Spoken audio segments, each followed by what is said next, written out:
3 बजे उठे हैं और आप मंडी चौक आजम हम पहुंच गए हैं। जिला लिया की सबसे बड़ी मंडी चौक आजम। इतना माल है कि समझ नहीं आती बंदा क्या करे। ए दसा भाई इतना माल है क्या लोग घिन भी वैसी कौन है? ये हुन कोशिश साडी है बेचनी है तो घिनना है। अच्छा ते अल्लाह खैर करे सी।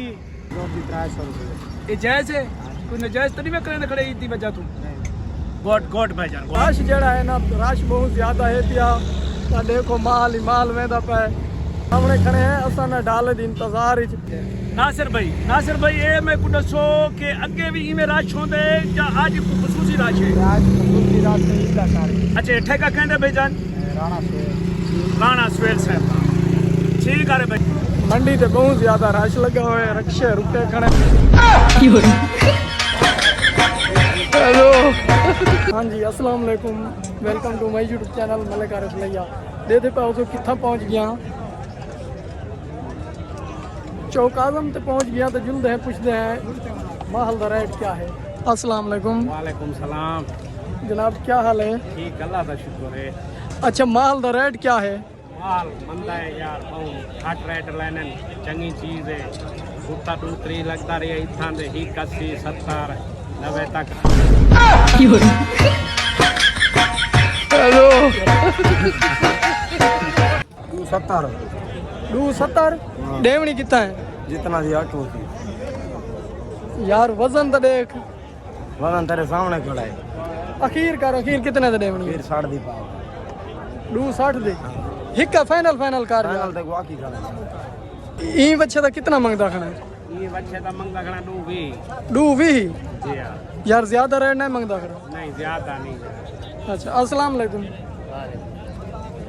केड़ी शाह है तो सही मेरे को बच्ची कितने मंगदा खना है?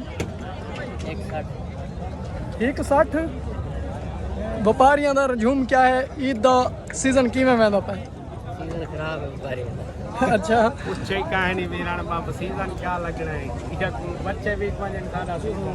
अच्छा तो कितना ही खर्चा आ गया इन बच्चों के ऊपर? खर्चा दाना को 10,000 ही बच्चे ते आ गए 10,000 जी विकरा कहीं नहीं। विकरा कितनी माली आई हुई है व्यापारी लगते नहीं पे हैं। जी हां खड़े हैं हाथ देंदे वाले नहीं गिनदे फ्री देंदे वे। फ्री नहीं न पैदे। अच्छा यार फ्री भी नहीं पेंदे हैं। अच्छा तो बिया कुछ आखना चाहते हो? ना बस अल्लाह का शुक्र है भाई ये जान फूट बंदे चलो ठीक है। अस्सलाम वालेकुम हां क्या हाल है जनाब? ठीक भाईजान ठीक है। केड़ी जात आए? याद ना तो यात ना हर तू हां जी कितने मंगदा खड़ा है?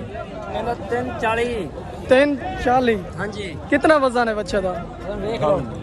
वजन देख लो अपना मुल किदा होए? अपना अपने घर दा? घर का अच्छा बेचना है कितना मंगा 2,20,000 फाइनल का 1.5 लाख दे ना 60 70 80 85 और किस्मत पा यार दे देवना 85 दोनिया है 50 ही नहीं हुई।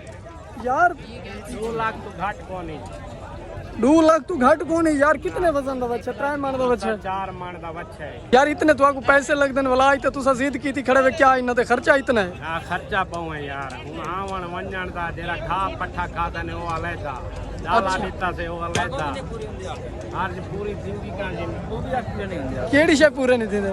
सारे कुछ बंदे के जाने पूरे चौधरी बहुत तप्पा खड़े जो अगर वो पारी न लगे तो चौधरी बच्चा छोड़ दे सी। तू वो फ्री कर हो काला तू उतार से चाह गए